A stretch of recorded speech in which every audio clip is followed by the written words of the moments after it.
My dear brothers and sisters, I am very happy to be here this evening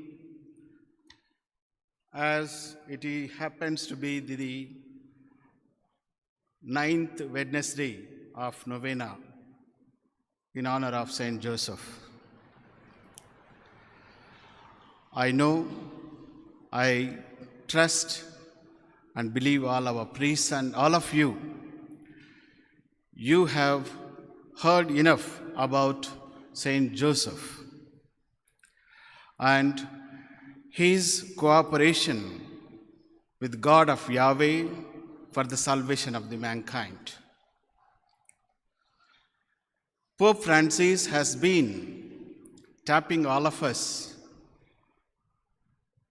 in different situations, different times about Saint Joseph. At one moment, he spoke about Saint Joseph. Some 7 points. I think you might have heard enough and more about this. But as we are closing the novena today, I would like to put forward before you the mind and heart of our Pope Francis. He says that Saint Joseph, the first point I would like to share today is Saint Joseph, a beloved father. The greatness of Saint Joseph is that he was the spouse of Mary and the father of Jesus. In this way, he placed himself, in the words of Saint John Chrysostom, at the service of the entire plan of salvation. I would like to quote Saint Paul VI.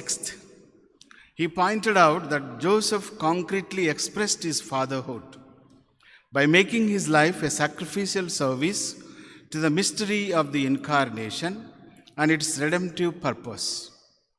He employed his legal authority over the Holy Family to devote himself completely to them in his life and work.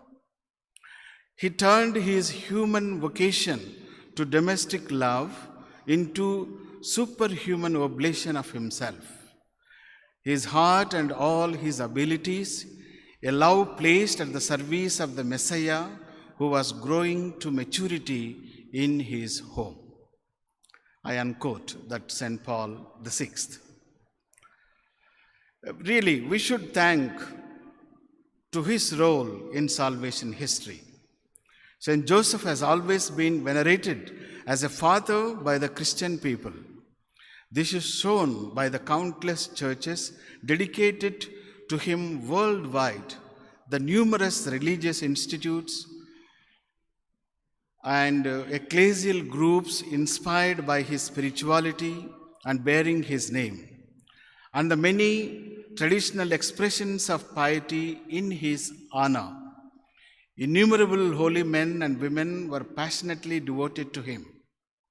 Among them was Teresa of Avila, who chose him as her advocate and intercessor, and frequent recourse to him and received whatever graces she asked of him. Encouraged by her own experience, Teresa persuaded others to cultivate devotion to Saint Joseph. And you know very well that every prayer book contains prayers to Saint Joseph. Special prayers are offered to him each Wednesday, and especially during the month of March, which is traditionally dedicated to him. I would like to appreciate Father Balashauri and all of you for choosing Wednesdays to have 9 days of novena in honor of Saint Joseph. The popular trust in Saint Joseph is seen in the expression you all have heard. I also spoke about this on the day that we had inaugural Mass in the cathedral after my installation. That is, go to Joseph, which evokes the famine in Egypt when the Egyptians begged Pharaoh for a bread. He in turn replied, go to Joseph. What he says to do, what he says to you, do. Genesis chapter 41, verses 55.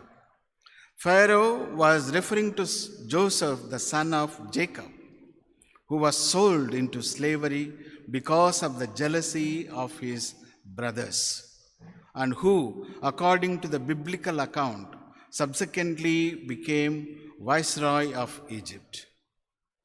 As a descendant of David, from whose stock Jesus was sprung according to the promise made to David by the prophet Nathan, and as a spouse of Mary of Nazareth, Saint Joseph stands at the crossroads between the Old and New Testaments. The second adjective or good quality which Pope Francis speaks about Saint Joseph is a tender, loving father. Joseph saw Jesus grow daily in wisdom and in years and in divine and human favor. As the Lord done with Israel, so Joseph did with Jesus. He taught him to walk, taking him by the hand. He was for him like a father who raises an infant to his cheeks, bending down to him and feeding him. In Joseph, Jesus saw the tender love of God. As a father has compassion for his children, so the Lord has compassion for those who fear him. The history of salvation is worked out in hope against hope. We have read in the second reading, నిరీక్షణకు ఆధారమే లేనప్పుడు అబ్రహాము నిరీక్షించి ఆయన ఎదురు చూశాడు. Romans chapter 4 verses 18. It was through our weakness. All too often we think that God works only through our better parts, yet most of his plans are realized in the despite our frailty. Thus St. Paul could say, to keep me from being too elated, a thorn was given me in the flesh, a messenger of Satan to torment me, to keep me from being too elated. 3 times appeal to the Lord about this, that it would leave me, but he said to me, my grace is sufficient for you, for power is made perfect in weakness. I think most of you may know about the discalced Carmelites. When they have little temptation, when some suffering which they could not bear, or when they cannot avoid remembering certain worldly events and all, they punish themselves, which I have witnessed directly with the discalced Carmelites. So the evil one makes us see and condemn our frailty, whereas the Spirit brings it to fight with tender love. Tenderness is the best way to touch the frailty within us. Pointing fingers and judging others are frequently signs of inability to accept our own weaknesses, our own frailty. Only tender love will save us from the snares of the accuser. That is why it is so important to encounter God's mercy, especially in the sacrament of reconciliation, where we experience his truth and tenderness. Even through Joseph's fears, God's will, his history and his plan were at work. Joseph then teaches us that faith in God includes believing that he can work even through our fears, our frailties, and our weaknesses. He also teaches us that amid the tempests of life, we must never be afraid to let Lord steer our course. At times, we want to be in complete control, yet God always sees the bigger picture. The third important thing that Pope was addressing in the audience, the third point is an obedient father. Joseph was deeply troubled by Mary's mysterious pregnancy. He did not want to expose her to public disgrace, so he decided to dismiss her quietly. But this has shown in the dreams. In the first dream, an angel helps him resolve his dilemma, the grave dilemma he had. Do not be afraid to take Mary as your wife, for the child conceived in her is from the Holy Spirit. She will bear a son, and you are to name him Jesus, for he will save his people from their sins. Joseph's response was immediate. When Joseph awoke from sleep, he did as the angel of the Lord commanded him, and obedience made it possible for him to surmount his difficulties and spare Mary.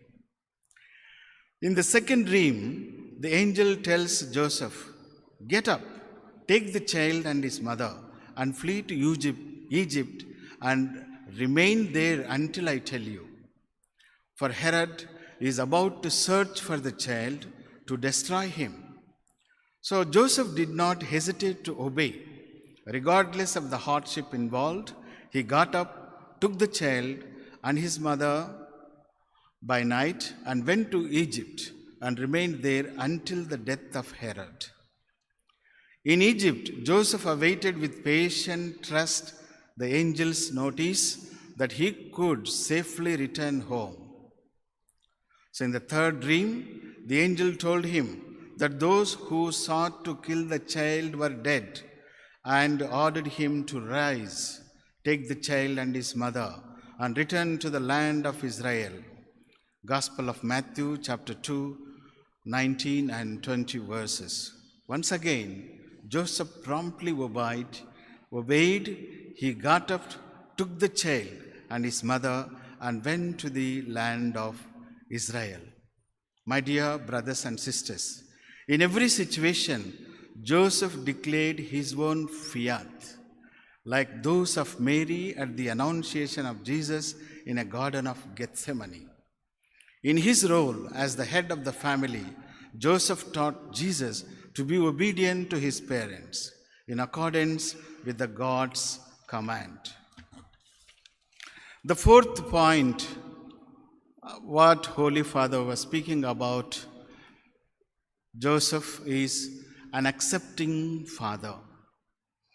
Joseph accepted Mary unconditionally. He trusted in the angel's words. The nobility of Joseph's heart is such that he learned from the law he made dependent on charity. Today, in our world, when psychological, verbal, and physical violence towards women is so evident, Joseph appears as the figure of the respectable and sensitive man. Even though he does not understand the bigger picture, he makes a decision to protect Mary's good name, her dignity, and her role. In his hesitation about how best to act, God helped him by enlightening his judgment. Joseph is certainly not passively resigned, but courageously and firmly proactive. That we see in his life. And Joseph's attitude encourages us to accept and welcome others as they are, without exception, and to show special concern for the weak. For God chooses what is weak. He is the father of orphans and protector of widows, who commands us to love the stranger in our midst. I like to think that it was from Saint Joseph that Jesus drew inspiration for the parable of the prodigal son and the merciful father. And the fifth important thing that Pope Francis was talking about, Saint Joseph, a creatively courageous father. In the first stage of all true interior healing is to accept our personal history and embrace even the things in life that we do not choose.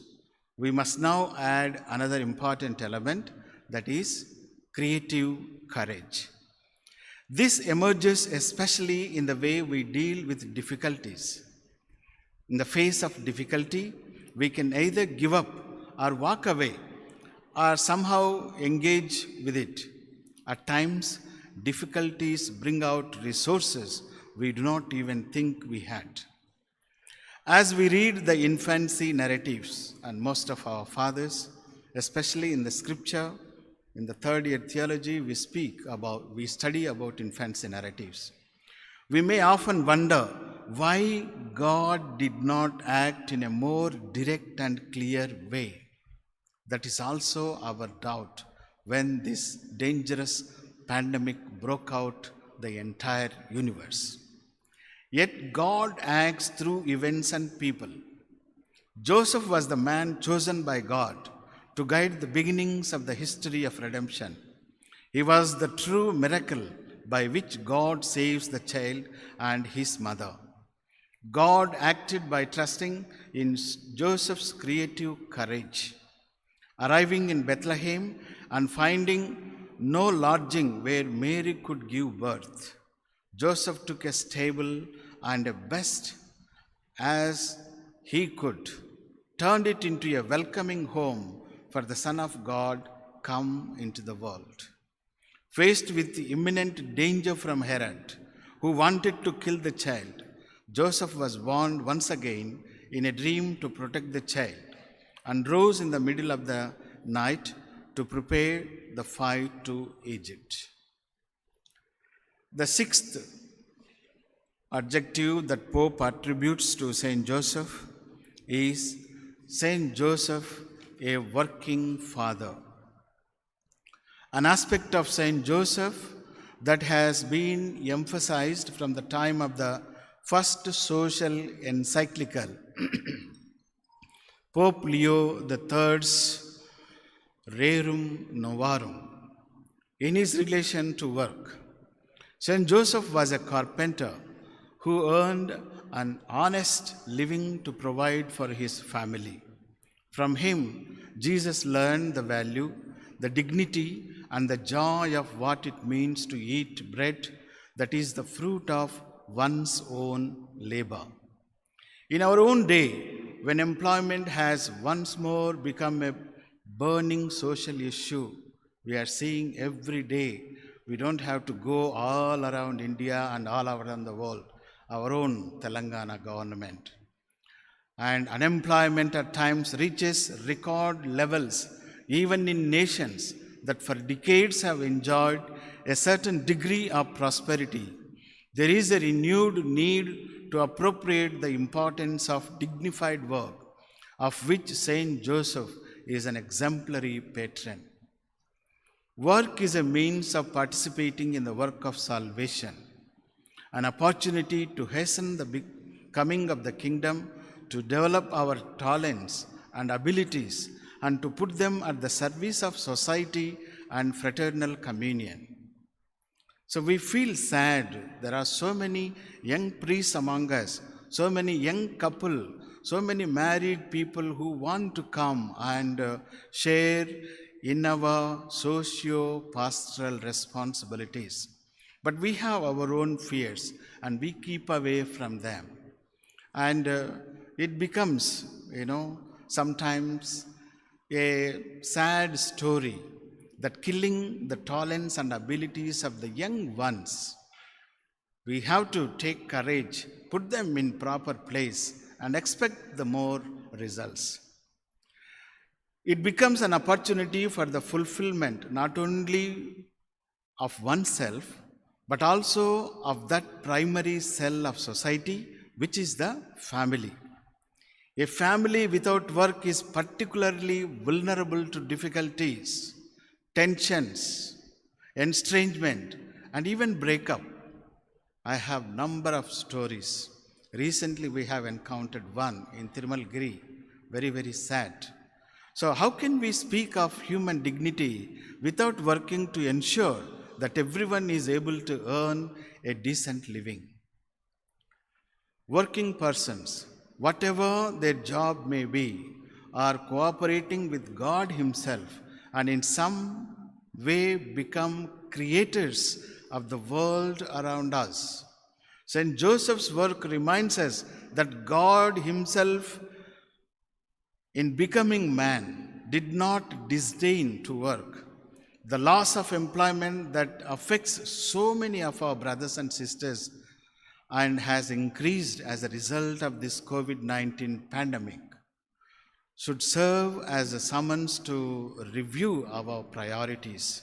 Let us implore St. Joseph, the worker, to help us find ways to express our firm convictions that no young person, no person at all, no family should be without work.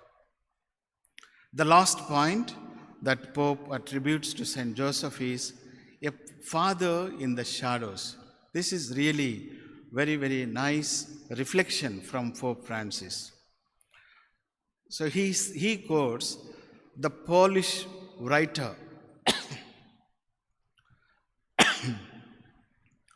Jan Dobrzyński in his book, The Shadow of the Father, tells the story of St. Joseph's life in the form of a novel. He uses the evocative image of shadow to define Joseph. In his relationship to Jesus, Joseph was the earthly shadow of the Heavenly Father. He watched over him and protected him, never leaving him to go his own way. But we can think of Moses' words to Israel also in the wilderness.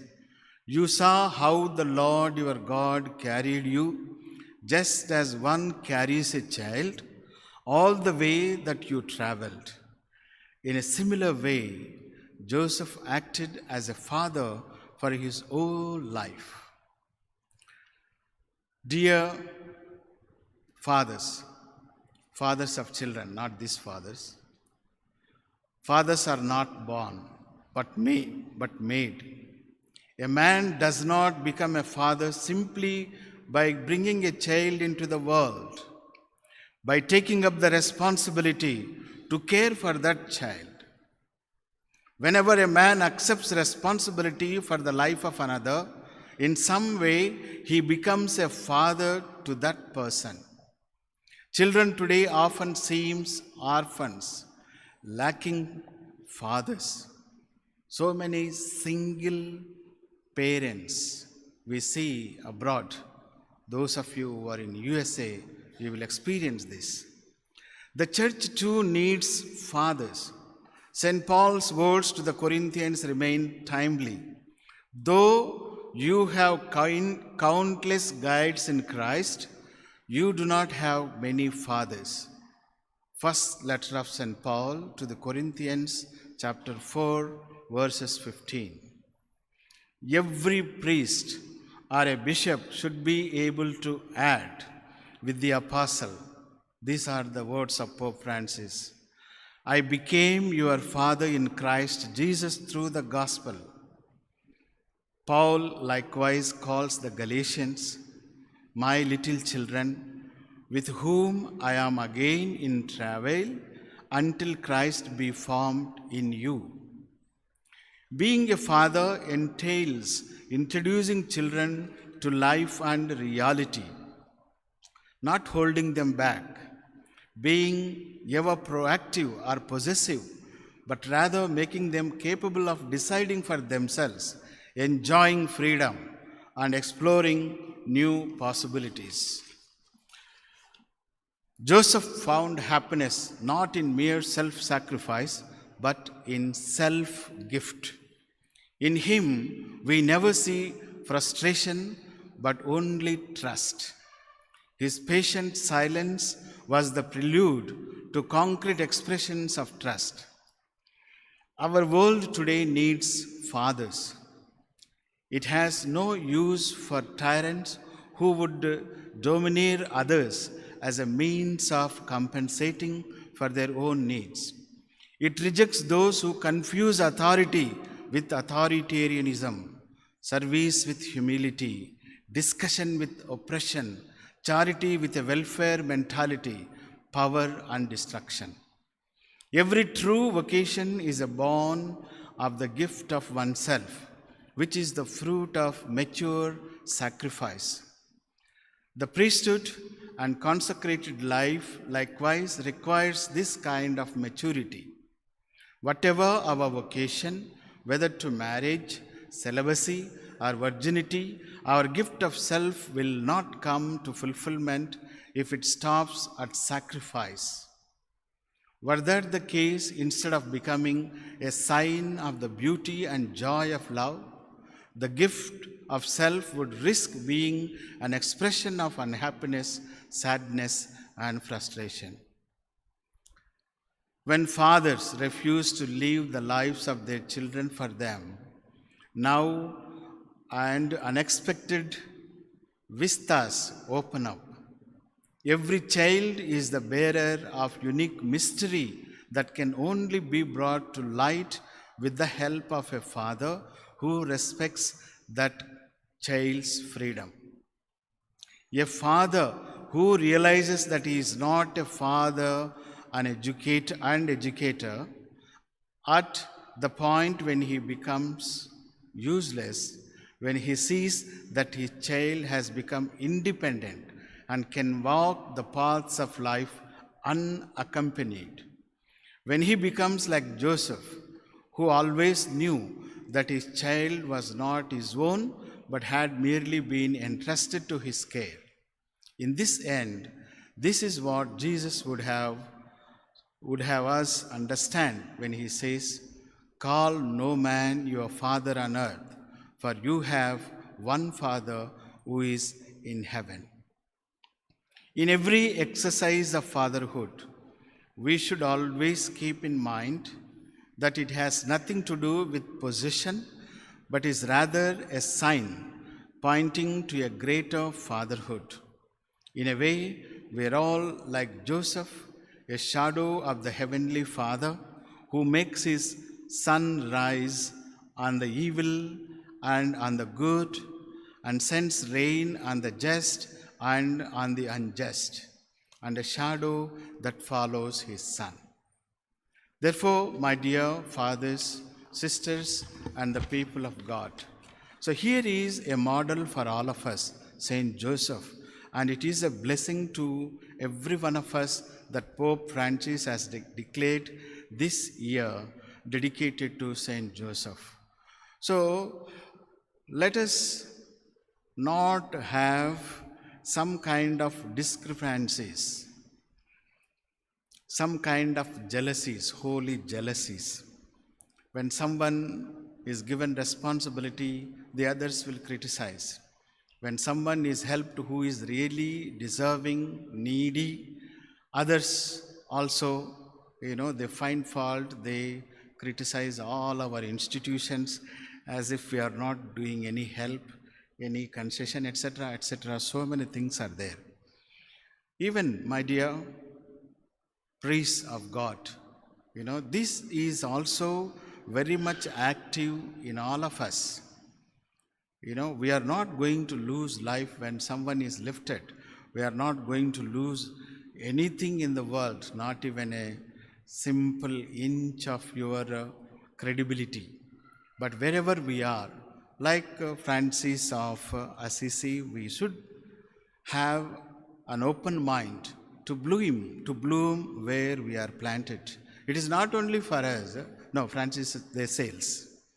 And not only for us, for all the parents also, you will be having your own experiences with the children. But this is what Pope Francis wants to project with these 7 beautiful qualities attributing to Saint Joseph. I know you had enough and more praise and worship, enough and more masses in honor of Saint Joseph, meditating the qualities of Saint Joseph always. So may he be a real and true model for all of us. As the community of the cathedral, let us respect, let us honor, let us always seek the powerful intercession of Saint Joseph, that we may fetch the blessings of the Lord for all of us, now and forever. Amen.